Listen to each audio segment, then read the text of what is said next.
जय गुरुदेव। Hi friends, आज हम बात करने जा रहे हैं केतु ग्रह के ऊपर। और यदि आपकी कुंडली में केतु चौथे, आठवें या 12वें स्थान पर है तो मोक्ष कारक है और वो आपको मोक्ष दिलवाएगा। इस वीडियो में हम आगे बढ़ने से पहले राहु केतु के ऊपर मैंने एक वीडियो बनाया था, एक लाइव सेशन था मेरा और मेरे साथ में विनय जी थे। हम दोनों ने एक पैनल एस्ट्रोलॉजर एस्ट्रोलॉग में हमने एक लाइव सेशन बनाया था राहु केतु के ऊपर।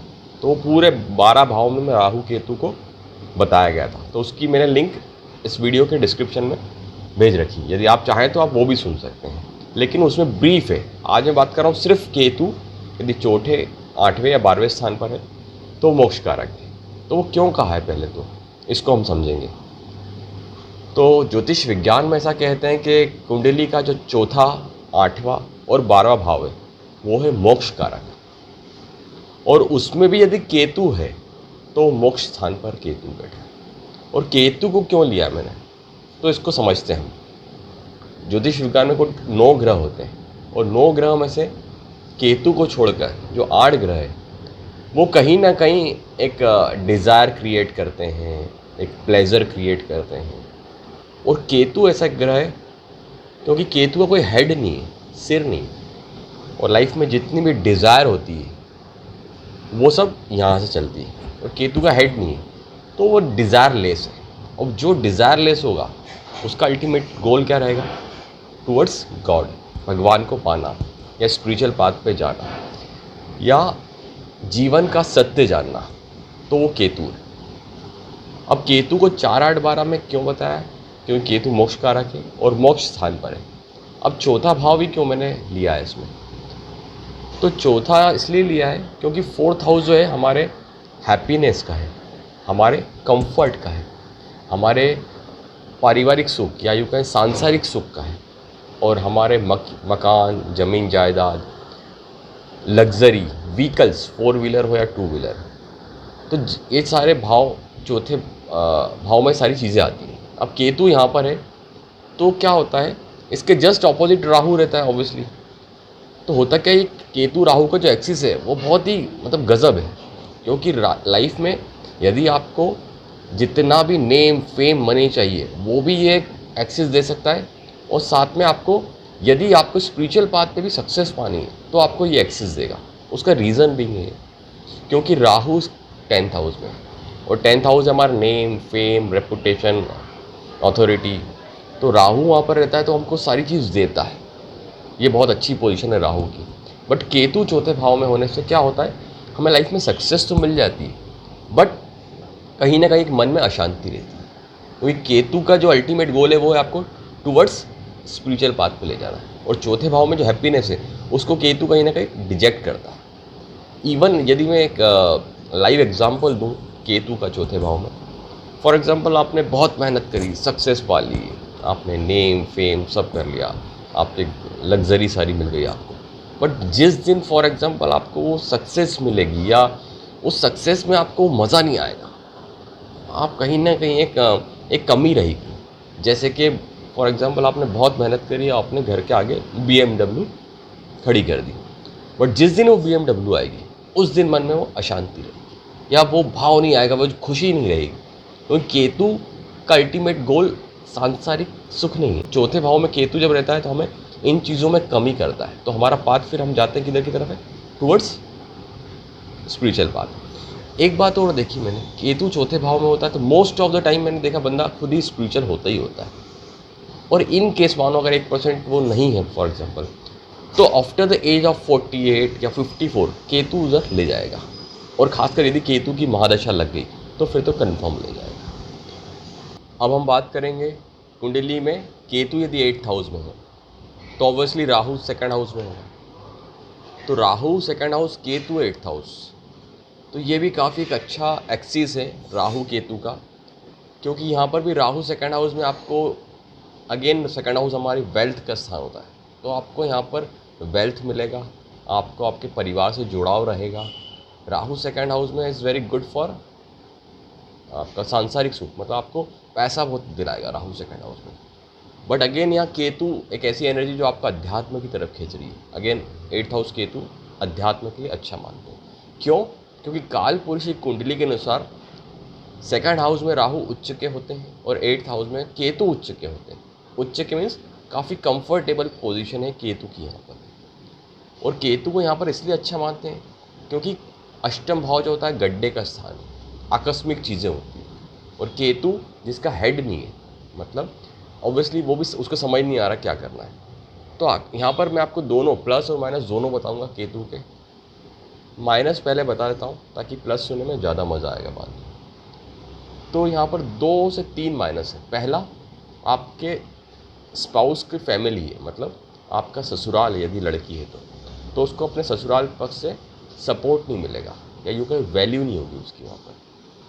सेकंड, स्पाउस की लाइफ है, तो आपके लाइफ पार्टनर की एज को भी यहाँ पर केतु कम करता है। यदि कुंडली में और भी कॉम्बिनेशंस खराब बैठे हैं तो सिर्फ केतु 8th हाउस को देख के हम ये नहीं कह सकते कि आपके स्पाउस की हेल्थ के लिए या लाइफ के लिए ख़राब है। हमको दूसरे कॉम्बिनेशंस भी देखने पड़ेंगे। फिर एक और यहाँ पर एक निगेटिव देखा गया है कि कई बार लाइफ में मेजर ट्रांसफॉर्मेशन होता है, बदलाव, और वो पॉजिटिव होगा या निगेटिव, इट डिपेंड्स अपॉन कुंडली में जो अदर प्लानिटरी पोजीशन है उसके हिसाब से, और केतु किस राशि में बैठा है उसके हिसाब से, साथ साथ कौन सी महादशा चल रही है।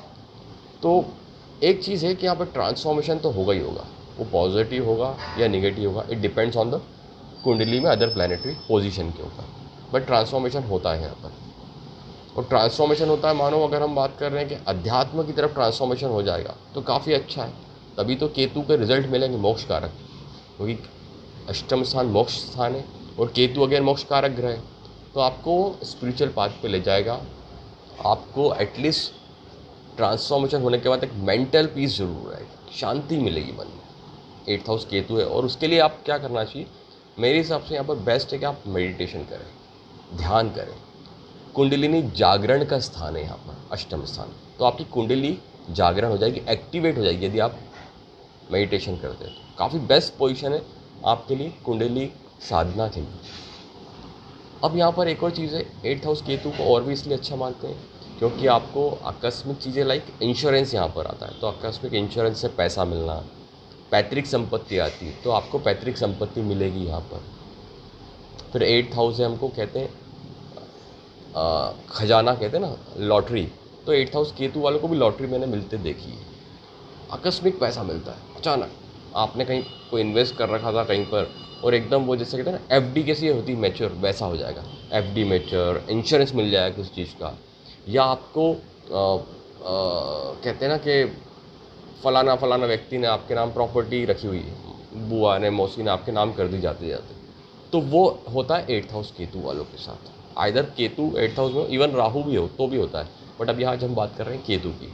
तो आपको आकस्मिक खजाना मिलना, आकस्मिक प्रॉपर्टी मिलना, पैतृक संपत्ति मिलना, इंश्योरेंस से पैसा मिलना, एफडी मिलना, लॉटरी लगाई एकदम लॉटरी खुल जाना, ज़मीन में जो गड़ा धन है वो मिल जाना, तो काफ़ी एक अच्छी पोजीशन है केतु की 8th हाउस में। खासकर स्पिरिचुअल पाथ पे यदि आप जा रहे हैं तो आपको मेडिटेशन करना चाहिए, ध्यान, तो काफ़ी बेस्ट पोजीशन है यहाँ पर।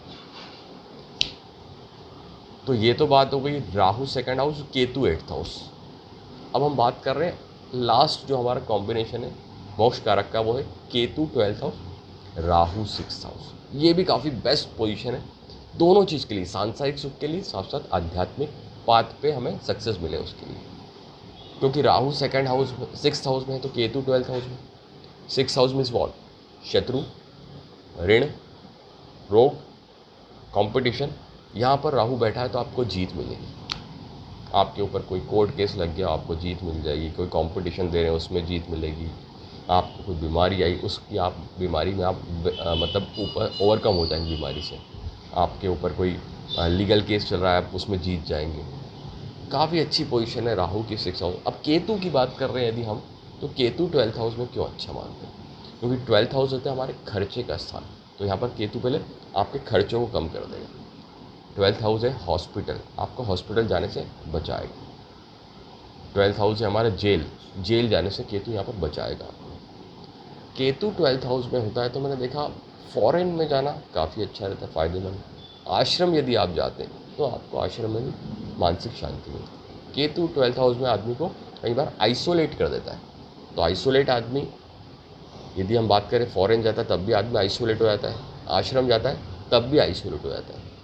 हालांकि हॉस्पिटल जेल भी है, बट आज हम बात कर रहे हैं पॉजिटिव केतु की, तो वो हमको हॉस्पिटल जेल से बचाएगा, हमारे खर्चे कम करेगा, हमें इन्वेस्टमेंट में लाभ दिलवाएगा।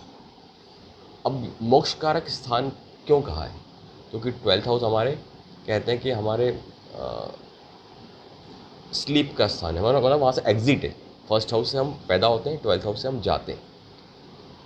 तो मोक्ष स्थान पे कैसा है ना, यदि आप यहाँ पर मेडिटेशन कर रहे हैं फॉर एग्जांपल, तो यहाँ पर आपको इंट्यूशन पावर जगाता है। आपको सबकॉन्शियस माइंड में कुछ चीज़ें आएगी जो आपको याद रहेगी और आपको फ़ायदा मिलेगा। तो यहाँ मेडिटेशन करने से क्या फ़ायदा मिलेगा? एक इंट्यूशन पावर होगी, आपको पहले ही मालूम पड़ जाएगा कि यार कुछ होने वाला है खराब, तो आप उससे बच जाएंगे। दूसरा, यदि आप स्पिरिचुअल पाथ पे जा रहे हैं तो यहाँ पर केतु आपको कहते हैं ना, एक सक्सेस मिलेगी स्पिरिचुअल पाथ पे, आपको मन की शांति मिलेगी। और साथ साथ केतु यदि 12th हाउस में है तो ऐसे लोगों को मैं कहता हूँ यार, आपको लेट नाइट नहीं जगना चाहिए, आपको सुबह जल्दी उठना चाहिए। क्योंकि लेट नाइट जगने से दो नुकसान होंगे। पहला, केतु 12th हाउस में तो वो एक्टिव नहीं होगा, तो आपको कई बार एक सपने भी वियर्ड आएंगे, अजीब से सपने आएंगे, लोगों को कुछ दिखना सपने में, वो केतु 12th हाउस वालों के साथ होता है, क्योंकि वो लेट नाइट जगते हैं। मैं कहता हूँ आप जल्दी सो, सुबह उठो, तो केतु आपको रिजल्ट पॉजिटिव मिलेगा। आपको मेडिटेशन करो, आपको इंट्यूशन पावर जगेगी, आपका सबकॉन्शियस माइंड एक्टिव होगा, आपको पहले ही समझ में आने लगे यार कुछ बुरा होने वाला है या कुछ अच्छा भी होना, तो पहले ही मालूम पड़ेगा अच्छा मेरे साथ ये अच्छा होने वाला, या कुछ आपके साथ कुछ अनहोनी होने वाली की तो पहले मालूम पड़ जाएगी। एक और चीज़ मुझे याद आ गई, मैं बोलते बोलते रह गया, स्लीप हो गया। 8th हाउस यदि केतु है किसी का, तो आपको बड़े से बड़े एक्सीडेंट से बचा ले जाएगा। ये तो बात कर रहा हूँ मैं 8th हाउस केतु की, बीच में आपको बोल दिया मैंने, क्योंकि आपको 8th हाउस केतु आपको एक्सीडेंट से बचाएगा, मेजर एक्सीडेंट हो जाए, आप आखिरी टाइम पे निकलोगे वहाँ से बच के, वो होता है 8th हाउस केतु। तो ये बात एक रह गई थी 8th हाउस केतु की बताना आपको। अब हम बात करेंगे वापस 12th हाउस में केतु को क्यों अच्छा माना। और केतु है यहाँ पर 12th हाउस में, तो 12th हाउस होता है हमारे इन्वेस्टमेंट का स्थान भी होता है, तो आपको इन्वेस्टमेंट में लाभ दिलवाता है केतु।